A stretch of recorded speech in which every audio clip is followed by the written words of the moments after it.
Welcome to Card Players The Circuit with your hosts, the Donkey, the Cub, and the Caveman. That's right, everyone. You are listening to Card Players The Circuit. We are broadcasting on Sports Byline Radio on Sirius Channel 122, on cardplayer.com, and on the iTunes Music Store as a podcast. Scott Huff, Gavin Smith, and Joe Seabach. Our final episode of the World Series of Poker, and an announcement to make right off the jump. I'm getting a little choked up. Did you hear that? And life. Our final episode ever. It'll be okay, Scott. Here of Card Players The Circuit. It will be a great show, though, here from the Bellagio, the Fontana Bar. We have Hand of the Day. We have phone calls, Poker Talk with Big G and the Baby Kangaroo, emails, and our guest today is all of our guests and our favorite moments of the 2006 World Series of Poker. I'm going to miss you guys. Yeah. I'm going to miss you, too, man. I'm getting verklempt. Yeah. I'm getting... Sean's getting a little I don't know what misty-eyed. verklempt means. It means sad. It means I need a hug. A little choked up, I need you know? a little... Yeah. So has any poker been going on in either of your lives? Did you play in the event yesterday? 1500 yesterday or no? I did play. Yeah, I got a ton of chips. We'll talk about it. Let's talk some poker.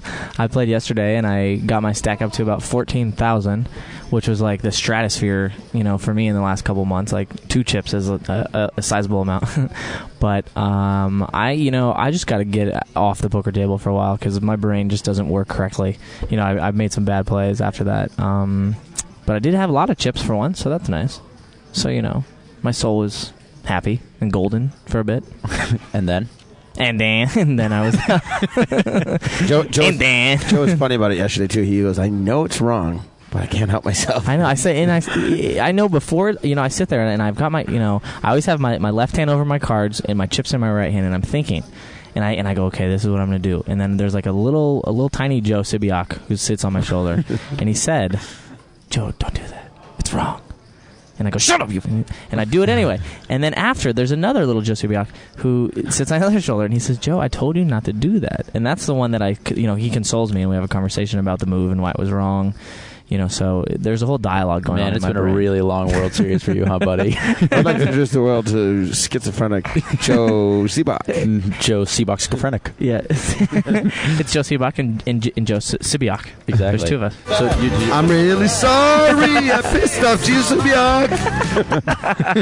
For those of you at home who are wondering how I got to name my alter ego, Gavin serenaded me yesterday and forgot that to the tune of what is sad? What is sad songs mean so much? Sad songs mean so much. But he forgot my name was Joe Seabach in his drunken Jim Beam haze, and he called me Joe Sibiak. So I've taken my alter ego to have that name now. It's too bad you won't have more time to use it on the air. That's unfortunate. What happened with you yesterday, Gavin? Really didn't have any chips. Stayed right around about the $1,500 way when the blinds were at 1 and 2. Got my money in with 2 aces versus 2 kings. He flopped the king. I went home. Wow. Cold deck of the century. Happens all the time, right? Nah, who cares? Happens every day. But you look well today. You're dressed very nicely. You're actually going to do the ESPN pay-per-view. Is that correct? I'm going to do the final tape. Yeah, I'm going to do an hour of the pay-per-view with Phil Gordon and mess things up a little bit. Yeah, well, I'm assuming that your knowledge of the game and your analysis will be very different than what Phil Gordon thinks about how people should be playing. Well, we have right? such completely different styles that, obviously it's gonna be different. But I mean, I don't think that there's gonna be anybody at the table that would be playing quite exactly the same way that I might be playing. Maybe right. Jimmy Gold. I think he's a little bit of a madman. Well, plus Phil Gordon is the tightest living human. Yeah, Phil doesn't like to mix it up as much as I like to mix it up. Well, that should be interesting. Then it'll make for a good back and forth. All right, before we get into some World Series of Poker news, we're going to do some Bellagio Cup 2 news. It is now heads up between Shannon Shore and Danny Wong for the $960,000 first place prize. Money. Shannon Shore, apparently, according to Jack McClelland, who is the tournament director down here at Bellagio, in fact, the director of tournament operations for Bellagio, he said that Shannon has already cashed for $140,000 in these small events that they've had throughout the month. Wow. So he's looking at making over $1 million from the Bellagio Cup, too. Not bad. So, but the people who went out before him, Johan Strookers came in 9th, Louis Pagnotti came in 8th, Men Nguyen in 7th, Attilio Bitondo in 6th, David Kim in 5th, Joe Luong in 4th, and Michael Anderson in 3rd. So some other big names that cashed in this event, Peter Costa, Hassan Habib, your boy Tuan Lee, and and that was and the guttural noise that Twan Lee causes. Renee Peterson, who won the David Benjamin, Torstein Iverson. I just like that because his last name is Iverson. That was all for Schronk right there. Michael Mizrachi and Kenna James. So, and Robert Mizrachi cashed as well. Now it's time for some World Series of Poker news. World Series of Poker news. It's Slamastica, and on the way in the emails we have more check words. Was that check? Check, Mike check? No, they were check words. Check, Slamastica was a check word. Well, what defines a check word? I've never even heard that term before. A Czechoslovakian word. Oh, a check word. I'm check. sorry. I thought you were using some kind of Nito radio jargon. I thought you were trying to figure out more ways to say check. Deal. Or let's see the flop.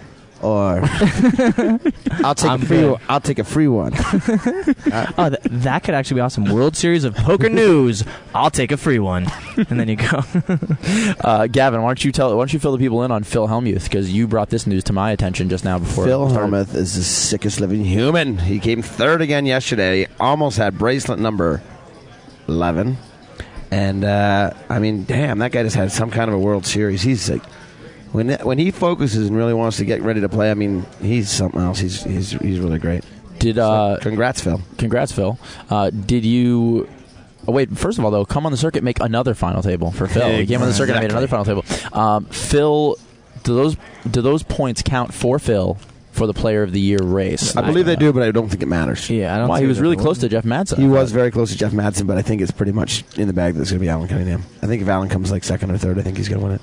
Really? I thought last night it was second or first, but now he can get even third and win it? I don't know for sure, but I'm pretty sure that he's going to have more than Phil no matter what. But did Phil surpass Jeff Madsen in case? I don't think so. Okay.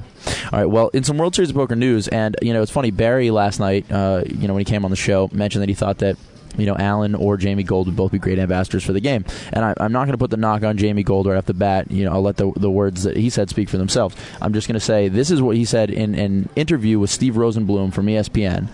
And the following words, there might be a story, Gold said, if I dump at the end because I don't want to be famous.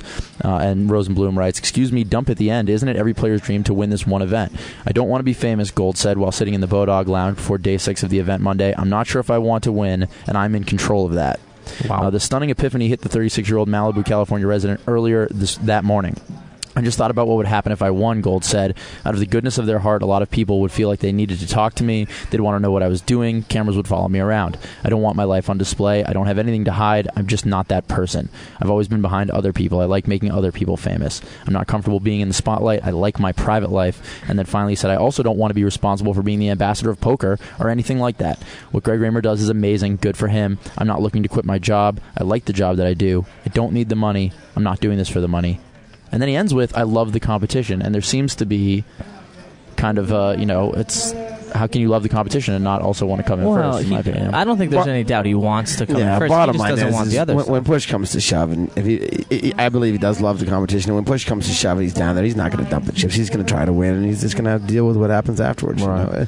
There's no saying that if you win the World Series of Poker, you have to be a great ambassador of poker. You have to be in the limelight. I mean, you can refuse any and all interviews. You can refuse to do anything, and nobody can force you to do it. Sure, you'll be filmed a little bit, and you're going to have people come up, but here's a newsflash for Jamie Gold. He's known now.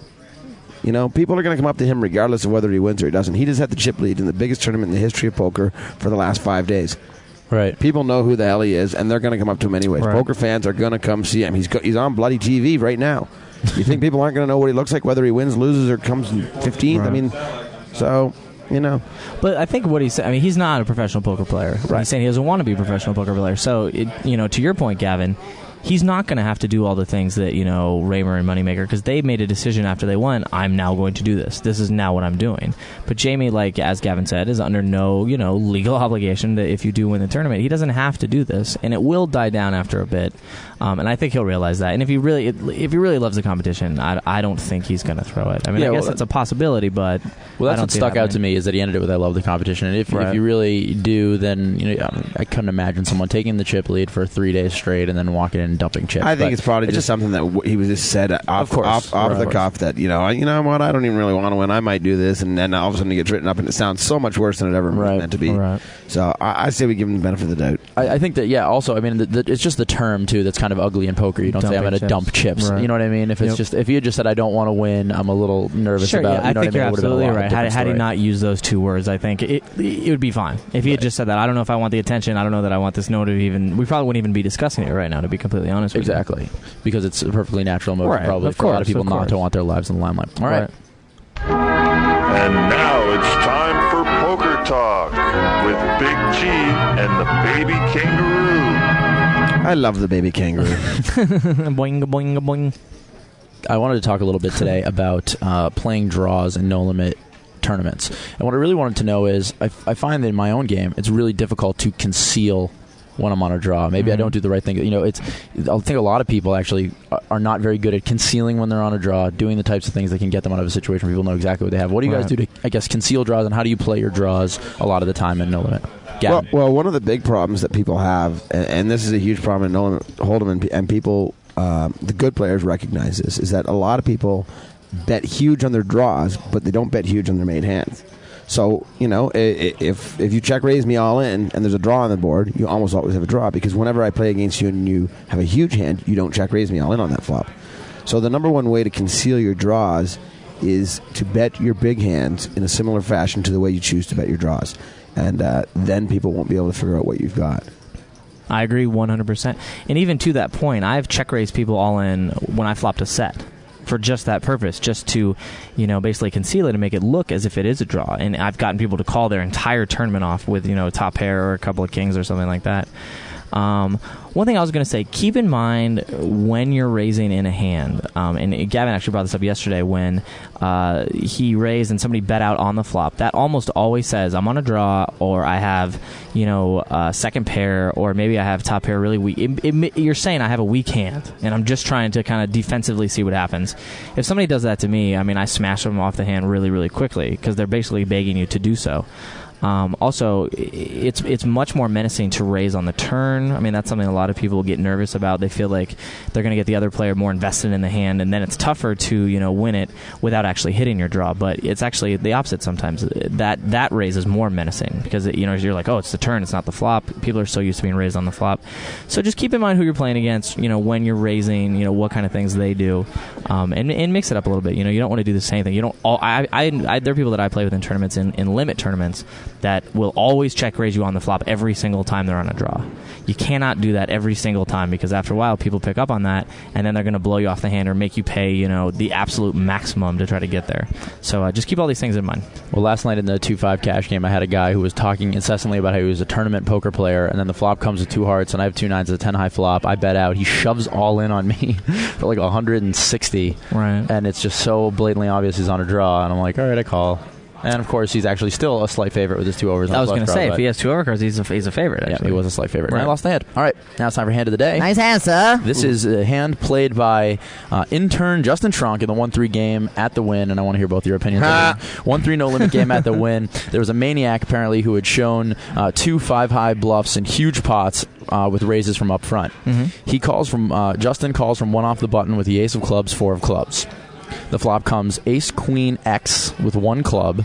The maniac bets 21 into the $26 pot, and he calls. The turn is the queen, so it's ace, queen, X, queen. Maniac checks. Schronk checks behind. The river is another ace, making the board ace, queen, X, queen, ace. So 2 aces, 2 queens on board. Right. Maniac immediately moves in for around $600, and Schronk has $560 in front of him. Mm-hmm. The turn card also put a diamond flush draw on board, by the way. And so there's a total of about $40 in the pot, and this guy shoves in for $600. Right. What would you do, Gavin Smith? I would fold. Why would you fold? I would fold almost all the time, because you've got $20 invested in this pot. Mm-hmm. You're now risking your $560. He's either got an ace. He's got one of 3 hands. He's got obviously the ace, the 4 queens, or the bluff. Right, so the ace, you're going to risk your $560 to get your $20 back. If he's got the ace. Mm-hmm. So you got to ask yourself, what does he have more often, 4 queens or a bluff? And I mean, the guy's not going to bluff $600 at a $40 pot very often. He doesn't need to do that. So, I mean, he's probably got 4 queens, even though it's really hard to imagine him having 4 queens because he's a maniac and everything. He probably has 4 queens more often than he has a bluff in that situation. So you're losing money by calling. Right. I think the way you're going to answer this is, when I was told this story... I just answered it the way I'm going to answer it. I think the way that you guys at home are going to answer this, you have to determine the player and how much of a maniac he is. When I heard the story, Shrunk Daddy was telling me he was like, bluffing with 5 high and making huge bets and doing all kinds of crazy things. Hold that thought. We will continue after the break with Hand of the Day right here on The Circuit. I'm Chris Ferguson, and I'm a member of Team Full Tilt. If you want to learn, chat, and play with me and some of the other world's best poker players, go where they live. FullTiltPoker.com. Circuit. Outtakes. Bring it one time, and I'll smack your ass. I got 6 years that I've been working in store. Man, it's day, just a little bit of money. Won't have to drive too far. Just cross the border and into Back to Tracy. You and I can both get jobs and fucking finally mean what it means to be living. Ooh, got a pass. Welcome back to The Circuit, everyone. Scott Huff, Gavin Smith, and Joe Seebach in the final episode of Card Players The Circuit here, talking Hand of the Day. Justin Trunk is crying again. Nice. Continue, Joe. Well, as I was saying, if the guy is that maniacal and he's showing all these ridiculous bluffs and showing off 5s and or it's showing 5 high on different boards, which is what Shrunk was saying, then I'm actually going to lean towards calling, because I'm not playing for the $20 I have in the pot. I'm playing for the guy's $600 or whatever he has if he's really playing that crazily. Again, I think it's much more likely that the guy's bluffing than that he has 4 queens. But you have to ask yourself, you've been playing with him, you've been watching these bluffs, and how many times did he bluff his entire stack at all $600 in the small pot? Of course. Probably in the other ones, there was like $80 in a pot, and he bluffed like $110 or something like that. Right. Trunk's nodding yes. Yeah. And so if that's the case, and now all of a sudden, out of character, he shoves $600 in for a $40 pot, well, ask yourself, why has he changed? Why has he changed his game? Oh, definitely. I'm not disagreeing at all. If you think that you're playing for the $20, then it's not worth it. If you think that you're calling for the probable tie, obviously it's a waste of time. If the guy's that nuts, is what I'm saying, then it would lead me to call. Otherwise, I would fold. But from the description I got, the guy was a whack job, so I would have been like, I'm going to take the chance to get all of his money at this point if he keeps bluffing over and over and over. Well, the results were Shrunk made the call, and the guy showed him 4 queens, and Shrunk lost his entire stack. All his money. And then sent me a sad text message. For the entire 6 weeks of the World Series. Justin Shrunk, card player intern. Energy. You almost said card player energy. I know. Card player intern Justin Shrunk has just worked for free for the entire summer. Thanks, Justin. Thanks. Hope you enjoyed Hot Vegas. All right, let's take some phone calls. Danny, take it away. This is George in Boise, Idaho. My question is, what psychologically did the meltdown of Jamie Gold from 35 million in chips down to 25 million, how's that psychologically going to affect him today? And also, what percentage of skill and luck do you feel is involved in this tournament? Thank you. I wouldn't exactly call that a meltdown. That's absolutely not a meltdown. That's like a little sidestep. It's nothing really. Just 10 million. Well, and the other thing you have to keep in mind, he's still at an 8 million chip lead, so it's not as if he fell all the way back, to the field. So I don't think it's going to affect him psychologically at all. There's not going to. They're playing such high limits right now. To lose 10 million just can happen, and. He's put himself in a position where he could afford to lose 10 million, which is great. Oh my God! Just from the live updates, Jamie Gold eliminated in 8th place. Wow, maybe there was something to that guy. I'm just kidding. I was like, no way, you jackass! You're such a jackass. Yeah, that was kind of jackass. Jamie Gold up to 34 million, as a matter of fact. You're a friggin' jackass. And then the other question, though. Well, let's get off of Scott's jackass. I know, for the love of all the monkeys in a tree, go. But anyways, as far as how much is luck, I mean, in a big tournament, in a one-shot deal, there's quite a bit of luck. Over the whole life of the World Series, there's not that much luck, but it's the same. We've always said, short term there's more luck, long term there's less luck. Right, and even to further that point, the deeper and closer they get to the end of this tournament, the more the luck is going to get kicked up. I mean, blinds are going to be huge. It's just going to be who gets lucky at some point, unless there really is just one of these guys is a total knucklehead, and they get in there and just don't have a lot of experience playing heads up, and they see one of these king 6 hands and they're like, well, it's got a king, I got to go with it. in that case, then a little skill is going to come into play. But the limits get high, man, and people have to make moves. Take the next one. Hey guys. Hey. That was maybe the best call we've ever had. I'd say yes. I'd say you probably, what you want to do there is you want to check raise and then probably check fold. Is probably the best way Excellent to do it. point. All right, let's take the next one. So eloquent. He described the hand so well. He did. Hey guys, what's up? My name's Freddie from the MIAO. What's up, Freddie? I'm calling Yes, Freddie. Freddie, I have to say it's very true, but you don't want to emphasize the psychological part at that point. A circuit polo is on the way to Freddie's house right now. I wonder if he got scared or if he just really didn't know what he was going to say. I like the way he said, yo. Yeah, well, that was basically all he said. So that was cool. That itself was worth having the call on. All right, let's see. What do we have here in the mailbag? Gentlemen, I flew in from Indianapolis to sweat a buddy that remained in the main event. I entered event number 41 and saw Gavin and Helmuth at the same table. Seemed like they enjoyed busting each other's balls. Can Gavin detail the banter? Paul. Phil and I enjoy playing at the same table with each other. I mean, we're friends. We have a good time together. We play, and it's a good time. So, I mean, we both sort of rib each other. I think respectfully, and we both enjoy it and have fun. So that's all it was. Hey, Scott, Gavin, and Joe, I've been playing poker online successfully for the last 7 months. I've recorded winning months for all 7 in numbers ranging from 3,000 to 10,000. Now, 6 days into this month, I find myself running really bad and have dug myself a $6,000 hole. Jeez. I'm running the worst I have ever run in my life. I have not changed my style and just see myself getting rivered a lot with big hands. How is the best way to try to get over all this on an emotional state? Right now, I feel like cashing out all of my winnings and just quitting. Thanks for the advice in advance. A sobering email. I think, honestly, cashing out all your winnings and not playing poker anymore would be very good for you.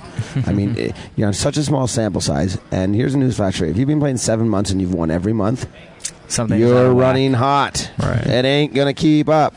Right. I mean, poker's about, the best poker players in the world win about 65% of their plays, so they're losing a third of the time. Right. And if you're winning every month, don't think it's going to keep going. I mean, you're down $6,000. You've had every month for the last 7. You won between 3 and 10. Big deal. 6,000 is nothing. Just get over it and keep playing. Don't be such a wimp. Don't be such a little bitch. Move on. All right. Well, coming up in a few moments is the highlights of the circuit from the World Series of Poker. And now that I'm thinking about it, we probably should have done the circuit highlights from all time, but you will be getting the World Series of Poker highlights from the circuit right up after this. How does $10 in free poker cash sound? It's easy at VCPoker.com. Just log on, sign up, and get $10 free to start playing a wide range of games, including Hold'em. VCPoker.com makes it easy with the latest software, and your payments and payouts are always safe and secure at VCPoker.com. With 60 years of gaming excellence, VCPoker.com is a company you can trust. Sign up now for your free $10. Log on to VCPoker.com/free35 and get your money for nothing and your chips for free. Circuit outtakes. All right, so I guess I won't answer that question. No, go back. Go back. To where? I don't know. It's so. I don't know, but whatever answer you just gave there, C-Bach, was one of the most boring answers in the history of fucking radio. And I mean, I stopped listening. It was such a fucking dragging on piece of shit. Why is that so fucking loud in here right now? It's throwing me for the biggest fucking. Who are these people? You asshole. And you can't go any place in the casino except your own room without someone coming up to you. How about the bathroom? Any bathroom accommodations? Yeah, definitely. As soon as they finish up at the urinal, they want to shake your hand. Really? Yeah. Nice. How do you deal with that one? I said that earlier. There was a guy standing out every time a pro walked out. Hey man, how you doing? Did you just take a leak here? Did you want to get some of your aura? Awesome. Wow. Did you say trying to get some of your aura? Yeah. So that is probably reach out the to talk to thing the ever. guy. That's my point. Yeah, absolutely. No, I agree with you. It's very scary. I actually came into the bathroom and just peed on that guy. I just cut out the middleman. That's the point. You know what I mean? Hey, this is Scott from Tampa. I have a question for Joe, Gavin, or Scott. I was just wondering if anyone could tell me how many people they're getting for the nightly $1,000 supers. Thanks a lot. Joe, anything on this one? I'm going to kick his ass and throw him in a ditch. Hey. I don't think that's very nice of you to say that. He was just asking. Yeah, he was just asking a normal question. I think that was really rude of you, Mr. Seabach. Seabach, you've been a little cranky in the studio the last couple nights. I'm not really. Fuck you guys. Sorry that you're not happy about making another dinner break with your hangover. This is my favorite part of the show. We know, but all right, Gavin, what do you think? You know how many people are down there for the Supers? I don't actually know how many, but I think it's quite a few. I think they're probably giving out, in the neighborhood of like. I'm going to guess 8 to 10 seats a night. What? No, that's what I heard too. I heard 8 to 10 seats a night. Why is he always disagree? It's a dissension between the two of us. I feel like you and I need to do something about mending our relationship a little bit. I feel like it's gotten a little bit adversarial between me and you, Joe. You show up here and you choose to disagree with me on most things. He definitely said that Joe Hashem was never going to do anything in poker again. I don't care what you say, Gavin, and I don't care what you say, Joe. The fact of the matter is you said it. You are so stupid. You said it to me a couple of weeks ago. You absolutely said it to me. You go, none of these guys, Raymer, Hash, I'm never going to do anything in poker again. That's ridiculous. And I'm like, no, you said it. And I said Moneymaker. Chris Moneymaker obviously was the one guy you could probably say isn't because he's not really playing that much poker. But what? You were saying that Joe Hashem was not going to do anything in poker again, and I disagree, and obviously I was right. I mean, he did make that other final table, and I don't know, why are you sticking up for Joe? No, it's clear because you weren't there. He was out there, and he's there. just spouting off his Seabachary. I just could not imagine that he would be that senseless to say something like that. So, I mean, I gave him the So tell him right now to his face that you agree with me. Joe, I'm afraid I have to tell you I agree with Scott. What's up with my bitches? What's up with my hoes? See, that has nothing to do with what we're talking about right now. That's his very childish show. What's up with you? It's completely childish. Hey. Scott Huff, Gavin Smith, and Joe Seabach from the Bellagio in Las Vegas, Nevada. Grind week is almost over, boys. It is almost over. May I interject? The wheels. Yeah, since we just started, sure. May I get through the intro? No, you may not. The wheels are coming off the bus on this final episode of Grind Week. That's right, they are. Everyone is completely lost it. Cornswoggled. Gavin is like in pieces, fragmented across the room. You guys gonna like the weekend off? No, I'm gonna enjoy it. Although it's not a weekend off, we're still gonna be playing every day. Playing poker, that's a tough life. Which means disappointment and pain. Poker has more disappointment than dating and selling life insurance combined. Like I said, wheels coming off the bus. Celebrating with a victory, Smoke. Josh, what happened? Went a little something like this. Gavin missed, I ran out. Gavin missed, I ran out. Gavin shit the 9 in, then he shit it in again. I ended up winning 5-3.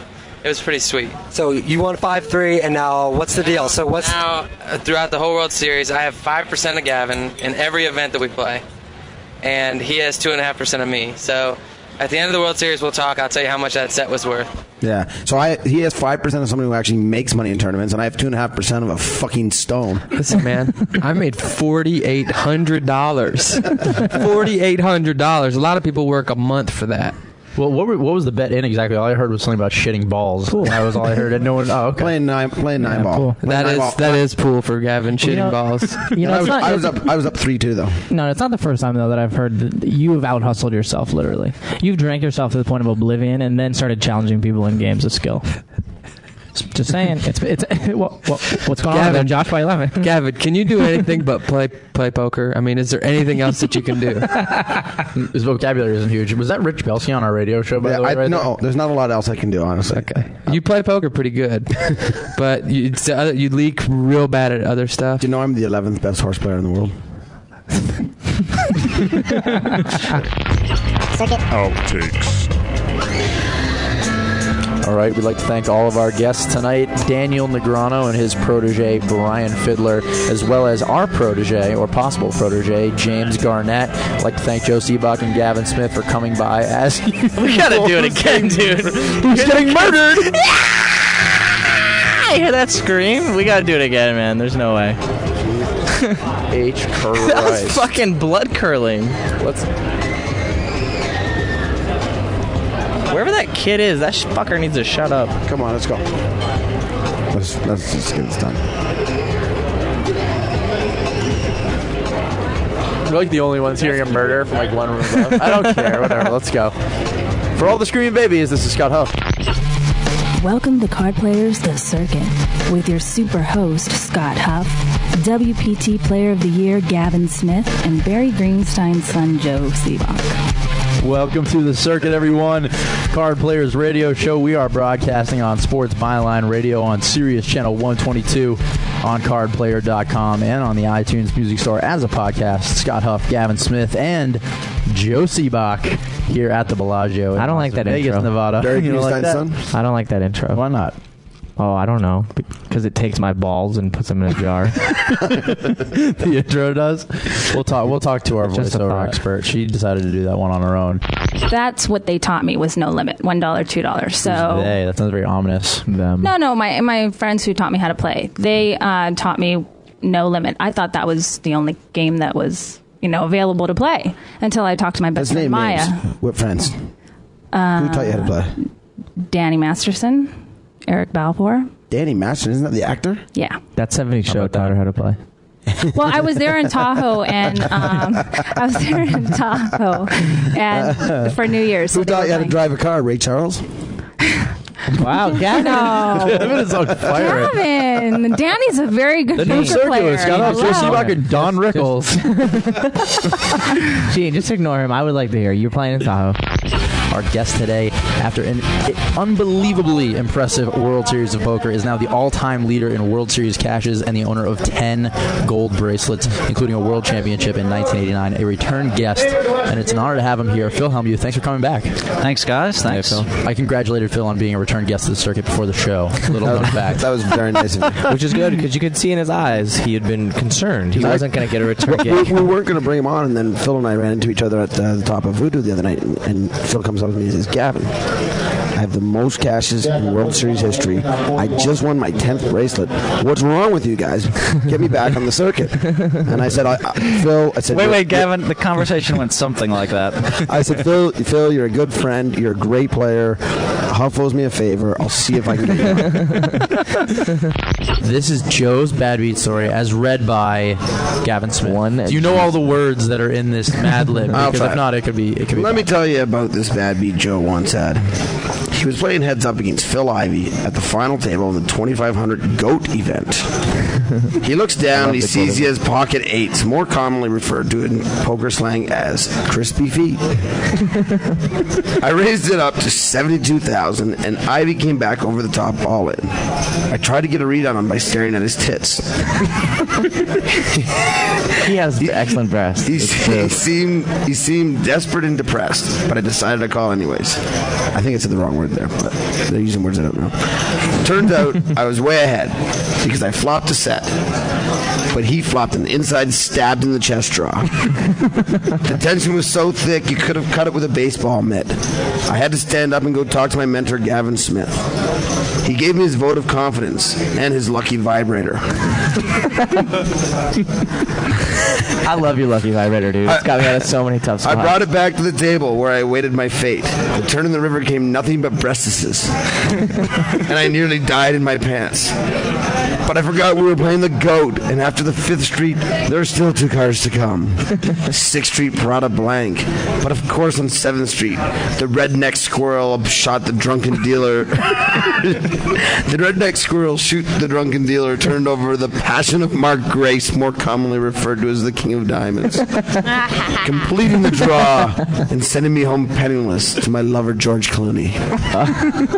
That is not. That was a really rough beat. That's a bad beat. That's a bad beat. Man. Sorry I don't know what's the worst beat: going home to have sex with George Clooney or losing the hand to Phil Ivey. Outtakes. You're gonna get in it, Gavin. You know you wanna climb inside, peel up a pillow, take a nap, and you're gonna be getting silly. Hey, his name is Gavin. He likes tapping hoes.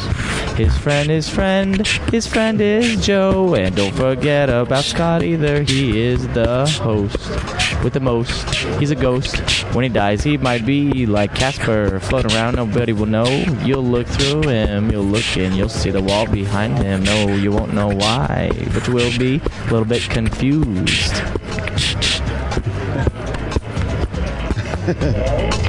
Hand of the day, phone calls, emails, and the return of Poker Talk with Big G and the Baby Kangaroo.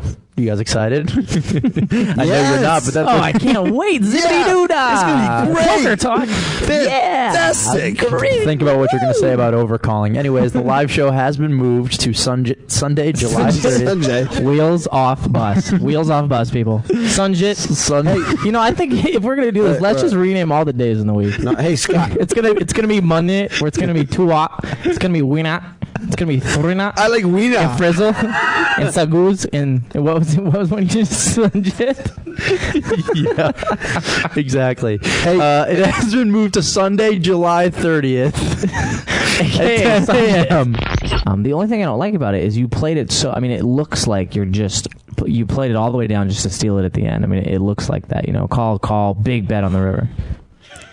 Big bet on the river, yeah, because there's 20,000 in the pot, and I bet 9. That was a huge. How is there 20,000 in the pot? Well, he bet 5. He bet 5 on the turn. He bet 4 on the river. He bet 3 before the flop. So I know I put in 12, and he put in 12. Hold on, I'm counting up. So there's at least 24,000, and the big blind, and the antes. So I believe the caveman math actually does work. There's actually like 26,000 in the pot, but that $9,000 monstrosity of a bet. Oh, you're right. You're right. You're right. I wasn't there. Jesus, you act like I was a bird on your shoulder or something. I don't remember. We've got about a minute left. I just want to ask you one last thing before you leave. Are you jealous that these two are on the top sexiest men on AOL and poker, and you're not? Or are you jealous? Are you even on the Are you even on the radar, Mike? For sexiest men? Are you jealous that I'm the 11th best horse player in the world? Well, you know what? We only have a minute left. I was really starting to enjoy this. Knowing that Gavin is the 11th best horse player in the world, knowing that I will like give him 10% of his money back playing horse. 20%. 20? You're on. Okay, but we have to play 8 hours a day every day. Okay, and he will get 20% of his money back because he's 11th best in the world. I think it's fair I give him an edge since I'm not in the top 11. I'm only like 69th. 68th, 70th, right in that area. Right. He should be laying me a little bit, but I love him so much. I'm gonna give him a little bit of an edge. Thank you. You're probably welcome. And as far as the sexiest man in the world goes, well, sexiest man in the world. I'll tell you 2 what. and 3 for that one. I'll tell you what. Sexiest man. Joe Seabock goes Brad Pitt, Gavin Smith. Joe Seabock being ranked up there. Oh, this is about to get creepy. Here we go. He's got a lot of hair. It's pretty sexy. I don't really don't know, but I'll tell you what, Gavin Smith deserves his third place. I mean, if you really get a good look at Gavin, he's got the wave hair going. Yeah. He's got the fucking sexy double chin going. Right. He's got the fucking kick-ass Mike Matusow belly going. You gotta feel the love there, boys. Do you feel the sexiness? Am I jealous? No. All right, Mike. Thanks for coming by, buddy. We really appreciate it. Look to have you. One more thing before I go. Before I go here. Now that I've left my show to you three fucking donks, okay? Can you do me a favor? Yeah. I'm sick of getting the emails that the show ain't the same without you guys, without you, Mike. So I want you all to know, don't be letting Mike down over here. I'm gonna have to come in every single day and whip you guys' ass. Are you all of a sudden like a Southern black man? I'm a Southern black man. Jimmy Swaggart. Hey man, I'm a Southern Jew, man. Don't mess with me, man. Thanks for coming in, Jimmy Swaggart. Outtakes.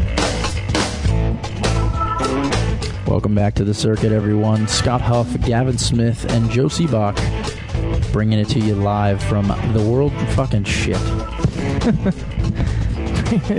Yeah, right from the fucking Rio.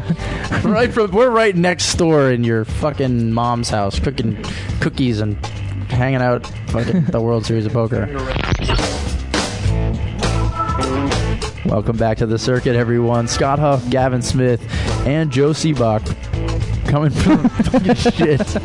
God damn it. Quit fucking it up, you idiot. You come back for the first time. Just you do it. I don't know where. That would be pretty hilarious. You want to come back in? I don't want to. All right, fine. No, last time. I'm going to get it right this time, I promise. Pacific Poker is proud to announce our new multi-hand feature. Now you can double, triple, even quadruple the fun when you play at up to 3 ring games and 2 tournaments simultaneously.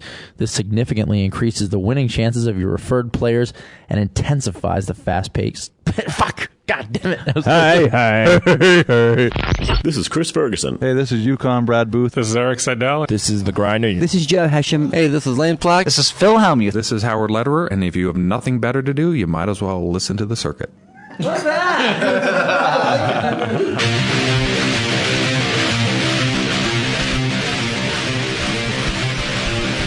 Sounded like our intro music. What was the name? You just want to in. fucking hurt our ears? What's the name? Yeah, I don't even know what the fuck that is. Wow. Did you want us to actually start talking? All right, yeah, I guess so. Jesus. Seriously, guys, though, today, the concept of the day will be, I mean, how do you deal with these donkeys that they call you with any two cards, they call you all the way down, and then they suck out on you in the river and take all your money? You know, I gotta be honest with you, that's like the dumbest question I don't even know what that means. How do you deal with them? The dumbest question. All right, guys, I was clearly kidding. Gee, I knew that was going to happen. I predicted before it happened that when I made that joke, you guys were going to go off on me. So the real concept of the day is, what's up with vegan chicks? What? Yeah. Sean's trying to get in here. I don't like vegan chicks. Scott, I'm okay. Sorry, that was a typo. That's supposed to be Vegas chicks. What is happening? Oh, Vegas chicks. Oh. All right. But look, no, I'd like to address the vegan chicks because I don't have a problem with vegetarians. But, like, what the hell's the problem with milk and cheese? What is the problem with milk and cheese? There's no reason. It comes from an animal. It comes from an animal is the thinking, and by taking it, you're not. No, but you're not killing the animal. No, you're just squeezing its titties or something. You're actually making it feel better. If your bladder was full with milk, you'd probably want, or whatever, it's not in the bladder, I guess, but wherever it is. If your belly was full of milk, you'd probably want it squeezed out of you, too. Exactly. I would. I don't, I used to not like vegan chicks at all. But that's not the real concept either. Hey, hold on. We're talking about vegan. But now, I think vegan chicks are really hot. Yeah. I'm really into them. I'm not into them. No. All right, we're not going to mention it. Let's just keep going. In reading today's live updates log, it says that Eric Freiberg just received a 10-minute penalty. What exactly does a penalty mean, and what is the penalty? Thank you. Wow. Well, the penalty, it goes something like this. Joe and Gavin are at a table, and Joe says, fuck. And Gavin says, he can't say that. And I say, I'm the tournament director, Joe Seabach, you have a 10-minute penalty. Now, let's imagine Joe says, fuck that. Fuck. Shit, balls, ass. He would probably get a 30-minute penalty. I again say he can't say that. Right. And then I say, Joe, I'm going to say for the first fuck, you're going to get 10 minutes. For the second fuck, you're going to get another 10 minutes. And I'm not sure what to do about shitballs ass because I'm pretty sure down there at the Rio, fuck is the only word that gets you a 10-minute penalty. So it's not like it's 10 yards or, expulsion. But if you say it enough, if you drop the F-bomb, as we call it in the sheltered world of poker, that's going to be held at the Magic Kingdom at Disneyland next year. Second. Outtakes. Joey, tell me, why do the rivers have to come that way? Joey, tell me, why do you wear shirts that look so gay? Welcome to Card Players The Circuit, hosted by your favorite set, Scott Huff, Gavin Smith, and Joe Seabach. Welcome to The Circuit, everyone. You are listening to The Circuit. I am confused. Of all the talking. Welcome to The Circuit. You're listening to The Circuit. Here we are on The Circuit. Doing The Circuit yet again. We're doing The Circuit, except people talking over our table doesn't really work too well. Circuit. Welcome to The Circuit. I'm Scott Huff with The Circuit. Gavin from The Circuit's here, along with Joe Seabach from The Circuit. I don't know if you guys have figured out why I couldn't do it yet, but let's roll it back. It wasn't my mistake. One more time. Joe Seabach's mad. Joe Seabach's mad. Joe Seabach's really mad. He's pissed off. Joe Seabach's really mad. Joe. What? Put your headphones on, please. I'll put on headphones. Why not? Please. For Grinder 1. For 36 seconds. Can't be worth more than you are. For 36 seconds. That's all I'm asking. I'm asking you to put your headphones on for 36 seconds. Is that too much? 36 seconds. Is that too much? What? I want Joe to put his headphones on for 36 seconds. Do you want to throw them at me, Joe? Yeah, give it. You can. Throw some at me. Come punch me. One time. You get one freebie because I can take it. On the forehead. All right. Please not in the nose. I don't want you to punch my nose because my nose is perfect. It's never been broken. Hey, if you guys want to get this show done like in 37 minutes, I promise to talk extra fast. We can't get it. We need it to run 47. Yeah, but we can talk really fast and then Danny can slow it down. No. Welcome to the series. Gavin Smith and Scott Huff and Joseph. Listen to Gavin. Whoa, whoa. He's drinking Jim Beam again. He's using a straw. He's drinking and he's taking money all day. Outro man. I want to be an outro man. Outro man. I want to be an outro man. Oh my God! You know you just Who became, let you just the became fucking Blanca. dogs out? You just became Blanca from Street Fighter for like 2 seconds. Hi, I'm Howard Lederer, and here's my tip about playing pocket aces. While this is the strongest starting hand in poker, it can easily lose if you don't make your opponents pay to see the flop. For example, if you don't raise the blinds and the flop comes 7-6-6, you could have let a player hit trip sixes by giving them a cheap flop. Remember, it's better to win a small pot than lose a big one. To learn more about playing pocket aces, visit FullTiltPoker.com, where you can learn, chat, and play with the pros. Hi, this is Stephanie Larimore, Playboy Playmate, Miss June 2006. Do you want to play naked with me? Naked poker, that is. Log on to nakedpoker.com and you will automatically be entered into a free tournament where the winner takes me, Stephanie Larimore, Miss June 2006, Playboy Playmate, out on a private date. Log on to nakedpoker.com now to enter and win. I love playing naked. Naked poker, that is. All right, we'd like to thank everyone that came out and interviewed with us for the World Series of Poker. It wasn't easy coming over here to the Bellagio, but they did. We thank them. We thank the Bellagio. I thank you guys. Thank you too, Scott. I thank you guys as well. Thank you, Danny and Justin, man. You guys did great. It's been a great run. We've enjoyed doing it. Thank you for all of your support. We'll see you sometime in the future. Scott Huff, Gavin Smith, and Joe Seabach for the circuit. See ya, everybody. Bye-bye. Since the demise of the circuit, Scott Huff has left Card Player to become head of design and comfort control of StrapCouture.com, his girlfriend's company. Joe Seabach gave up poker and attended Markel truck driving school. He now long hauls fresh produce for XYZ Trucking while discussing poker with the bear. Gavin Smith went broke and returned to Guelph, Ontario to cut fairways and live with his mother. Super producer Danny Egelhoff gave up audio production and went on to become the most successful poker player since Bobby Belande. We were just bluffing you donkeys. The circuit is alive and well, and we'll be back from the 2006 Legends of Poker at the Bike. Gotcha! Circuit.